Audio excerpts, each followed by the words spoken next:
Sejam bem-vindos às primeiras jornadas júnior da língua portuguesa no Mindelo. A comunicação a que vamos assistir intitula-se Mecanismos narrativos no livro ilustrado sem texto, elementos plásticos, e é proferida pela professora Larissa dos Anjos Camazão. Larissa dos Anjos Camazão é bacharel e licenciada em Artes Visuais pela Universidade Estadual de Campinas, no Brasil. Durante a sua graduação, interessou-se por ilustração, livros ilustrados e narrativas visuais. A partir desse momento, começa a desenvolver experimentos e pesquisa nessas áreas, ingressando no programa de mestrado em Ilustração e Animação no Instituto Politécnico de Cávado e do Ave, em Portugal, a fim de continuar este percurso. É ilustradora e busca em seu trabalho a interação entre diferentes técnicas e materiais para contar histórias ilustradas, com apreço especial pelo carvão e pela aguarela. Participou de diversas exposições coletivas de ilustradores, com especial destaque para o livro ilustrado, Quando a Arte é Literatura, organizada pelo ilustrador Odila Moraes, com os alunos da Unicamp. É professora de artes e regularmente oferece oficinas e cursos de desenho. Atualmente, desenvolve sua dissertação sobre livros ilustrados sem texto. Bom dia a todas, bom dia a todos. Meu nome é Larissa dos Anjos Camazão, sou estudante do programa de mestrado em Ilustração e Animação do Instituto Politécnico do Cávado e do Ave, em Portugal, e sou orientada pela professora especialista Marta Madureira e pelo professor Dr. Manuel Albino. Atualmente eu desenvolvo uma pesquisa sobre livro ilustrado sem texto, a qual esse artigo que eu vou apresentar agora está vinculado. O título do artigo é Mecanismos narrativos do livro ilustrado sem texto, elementos plásticos. A imagem do livro ilustrado sem texto figura como seu principal meio narrativo. A sequência de ilustrações permite ao leitor depreender as histórias e significados do livro, por meio de cores e composições únicas. Desta forma, buscar compreender quais são os meios empregados por ilustradores para narrar unicamente através de imagens é essencial para analisar esse recorte da literatura ilustrada. Considerando essa perspectiva, nossa pesquisa propõe o estudo dos elementos narrativos do livro ilustrado sem texto, investigando o processo de produção de significado nesse suporte. Observamos ao longo dessa análise de que maneira os componentes do livro, tomando como exemplo a paleta de cores das ilustrações, as técnicas utilizadas por seus respectivos ilustradores, as dimensões das páginas e orientação de leitura podem contribuir para tal processo. Este artigo, que vincula-se então como parte da referida pesquisa em andamento, busca apontar e apresentar dentro do nosso corpus analisado obras que recorrem ao uso de mecanismos plásticos. Elementos de plasticidade. Consideramos um recurso plástico aquele que se atém a características que são próprias do campo pictórico da imagem, ou seja, que se baseia nas qualidades gráficas do meio visual que é a ilustração. O uso da cor como elemento expressivo, ritmo e composição a fim de enfatizar relações de equilíbrio ou instabilidade, a qualidade da linha e sua expressividade são alguns exemplos de instrumentos inerentes a essa categoria. Para elencar esses conceitos, citamos DONDES. A caixa de ferramentas de todas as comunicações visuais são os elementos básicos, a fonte compositiva de todo tipo de materiais e mensagens visuais, além de objetos e experiências. O ponto, a unidade visual mínima, o indicador e marcador de espaço. A linha, o articulador fluido e incansável da forma, seja na soltura vacilante do esboço, seja na rigidez de um projeto técnico. A forma, as formas básicas, o círculo, o quadrado, o triângulo e todas as suas infinitas variações, combinações, permutações de planos e dimensões. A direção, o impulso de movimento que incorpora e reflete o caráter das formas básicas, circulares, diagonais, perpendiculares. O tom, a presença ou ausência de luz, através do qual enxergamos. A cor, a contraparte do tom mais expressivo e emocional. A textura, ótica ou tátil, o caráter da superfície dos materiais visuais. A escala ou proporção, a medida e os tamanhos relativos. A dimensão e o movimento, ambos implícitos, expressos com a mesma frequência.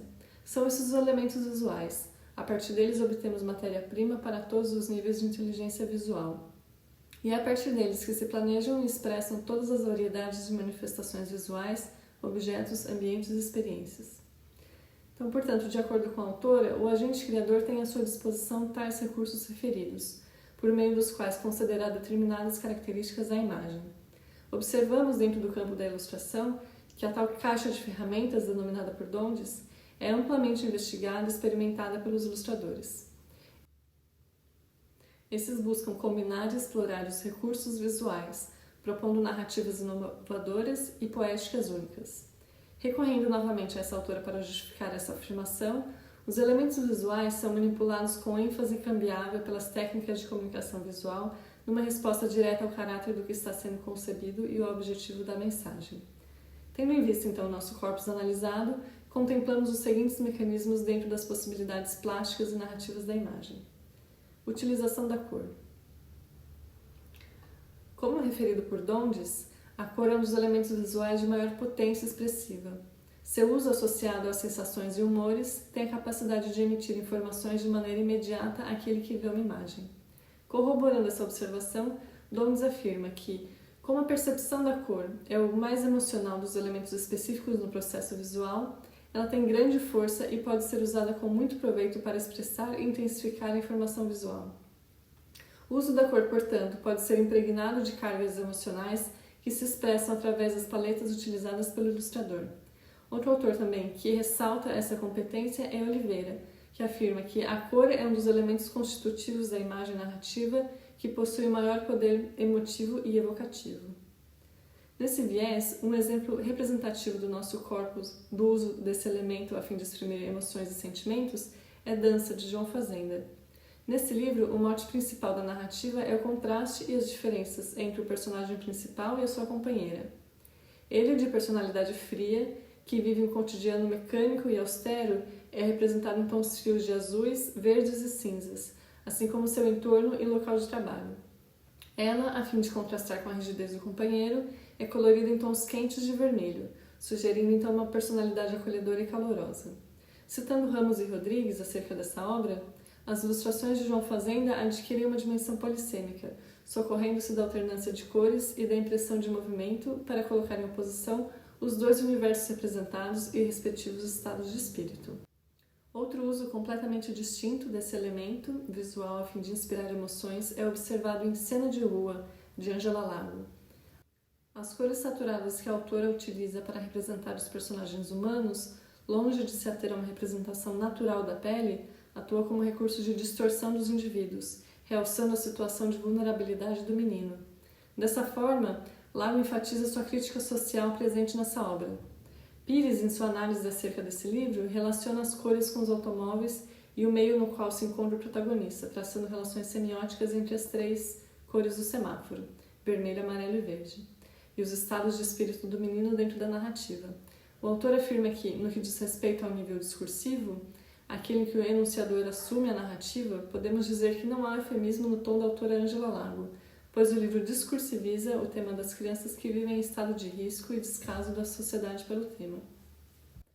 Uma criança mascateando doces, limpando os para-brisas dos carros, fazendo flanelinha, pedindo esmolas ou roubando, não comove as pessoas cidadãs no trânsito, ao contrário, incomoda-as a ponto de instaurar o sentimento de rivalidade entre esses sujeitos.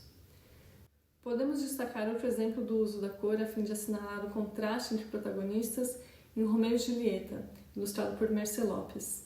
Nessa obra, a rivalidade entre as famílias italianas é indicada ao leitor por meio de cores e padrões de vestimentas discrepantes que Lopes atribui então aos personagens.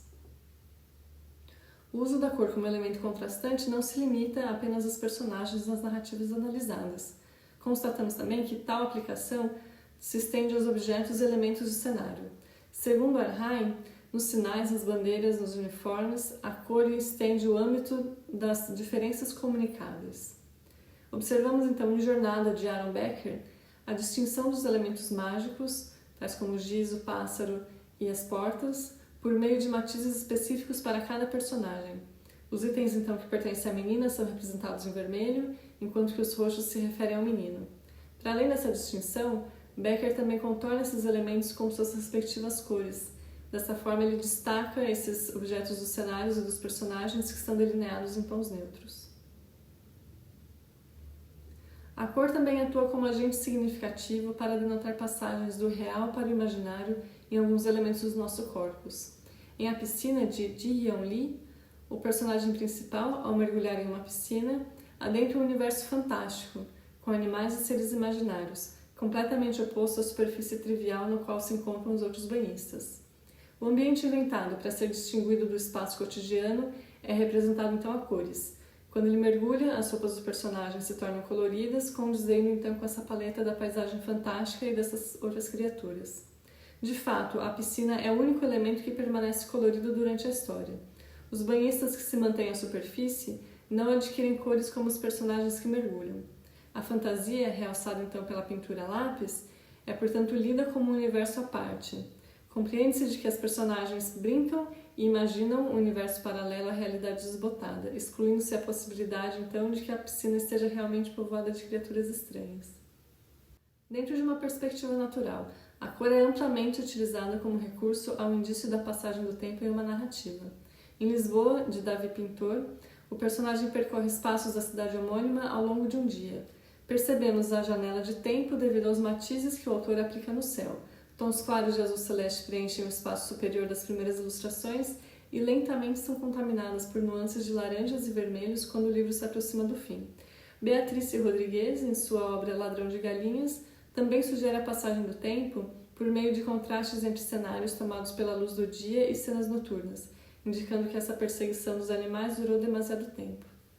A fim de sustentar as nossas reflexões acerca da relação entre cor e tempo, citamos Oliveira, que afirma que a qualidade da luz é um elemento importante no processo narrativo, pois indica, por exemplo, se o ilustrador está utilizando a luz diurna, noturna ou artificial. A relação entre cor e luz é fundamental, então, na arte de contar histórias visualmente. A expressão do tempo que a cor proporciona é também de grande significado para o ilustrador. Contrastes. Em seu caráter distintivo, a cor pode atuar como elemento contrastador entre diferentes perspectivas de uma mesma narrativa, conferindo densidades distintas à imagem de acordo com seu uso. Observamos em nosso corpus alguns autores que recorrem a contrastes entre preto e branco ou matizes semelhantes dentro de uma paleta de cores específica da obra, a fim então de destacar e realçar mudanças na narrativa.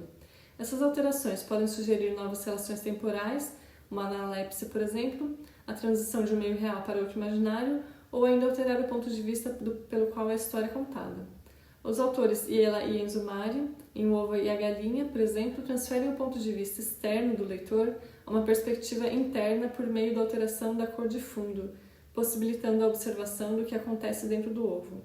Essa troca é acentuada pela mudança do fundo branco, que figura no desenvolvimento da história, por um fundo tomado pelo preto, destacando então o interior do ovo e sugerindo essa oscilação da perspectiva. Outra transição por meio da cor acontece em A Chegada, do autor australiano Sean Tan, no qual as margens que circundam as ilustrações adquirem matizes diferentes quando um personagem conta sua história por meio de flashback, como visto na ilustração da direita. Sabemos que aquele trecho da narrativa gráfica é um parênteses à história do protagonista, representado na ilustração da esquerda, devido então a esse recurso utilizado por Tan. O contraste em preto e branco na ilustração, além da transição entre narrativas, também possibilita resultados narrativos dramáticos. Acerca dessa possibilidade, citamos novamente Oliveira. A ilustração em preto e branco possui um leque de significados, até mesmo de ancestralidade na história da ilustração, tão importante quanto a ilustração a cores, talvez até pelo grafismo e contragrafismo, ou seja, o preto e o branco no papel que o ilustrador tem diante de si. Sua aparente exiguidade de recursos apresenta uma dificuldade de resolução muito mais complexa do que quando o artista dispõe da possibilidade da cor. Dentro de uma perspectiva monocromática, podemos citar Lobo Negro, de Antoine Guillaume, cujas transições entre branco e preto acentuam o caráter de suspense da narrativa. Ao representar os mesmos elementos em tons opostos, Guillaume busca destacar o protagonista e o lobo dentro da narrativa visual, que simultaneamente a sugestão da iminente ação do lobo confere uma atmosfera apreensiva. Códigos visuais. Os livros ilustrados sem texto também comunicam por meio de determinados códigos visuais conhecidos pelo leitor. Tais códigos tornam-se acessíveis e reconhecíveis devido ao seu extenso uso, não apenas nos livros ilustrados em geral, mas também nas histórias em quadrinhos, cartoons, tirinhas de jornal desenhos animados, dentre outros meios. Esses símbolos, que remetem a ideias e ações, são facilmente compreendidos pelos leitores que são familiarizados com tais convenções predeterminadas. Carvalho distingue duas categorias para esses elementos, de acordo com a sua função narrativa: os códigos e as convenções gráficas. O primeiro, de acordo com o autor, são referências específicas a elementos visuais abstratos, que por sua convenção representam um determinado tipo de movimento ou ação. Folha, de Stephen Michael King, livro componente do nosso corpus de análise e também estudado por Carvalho, é um exemplo notório do uso de linhas que sugerem agitação ou deslocamento dos personagens. Em Um Dia, um Cão, Gabrielle Vincent também insinua o movimento do cão e dos automóveis por meio de linhas expressivas e esfumaçadas, características do estilo pictórico da autora. Dentro desse âmbito, optamos por ampliar a distinção de Carvalho em nosso estudo, partindo da constatação que o deslocamento dos personagens no contexto da narrativa visual é, muitas vezes, acompanhado por um rastro. Tal resquício, apontado pelo autor como elementos visuais abstratos, possibilita ao leitor acompanhar a trajetória do personagem no espaço da página. De acordo com a nossa leitura do corpus analisado, outras representações desse vestígio também podem ser abarcadas nessa análise. Em nosso corpus, dispomos de exemplos interessantes e plurais acerca da evidência do deslocamento dos personagens por meio da representação de vestígios deixados. Um exemplo patente são as pegadas em Ida e Volta, de Juarez Machado. Acompanhamos o percurso do protagonista, que nunca aparece de fato no livro, por meio de vestígios que suas ações deixam no espaço. As marcas de seus pés, que variam de acordo com seu movimento, assim como outros rastros deixados pela bicicleta e outros personagens que aparecem na história, indicam seu deslocamento. Moraes, em sua análise dessa obra, afirma que Ida e Volta, de Juarez Machado, é um livro que se utiliza de um artifício curioso para construir uma narrativa circular, pegadas. A cada página dupla, o autor desenha os vestígios do que houve no tempo anterior. Retomando a questão da representação do rastro, também observamos esse recurso em Ladrão de Galinhas, de Rodrigues, no ato final da narrativa. Quando o urso, o coelho e o galo chegam à praia, eles deslocam-se da orla até a janela da casa da raposa.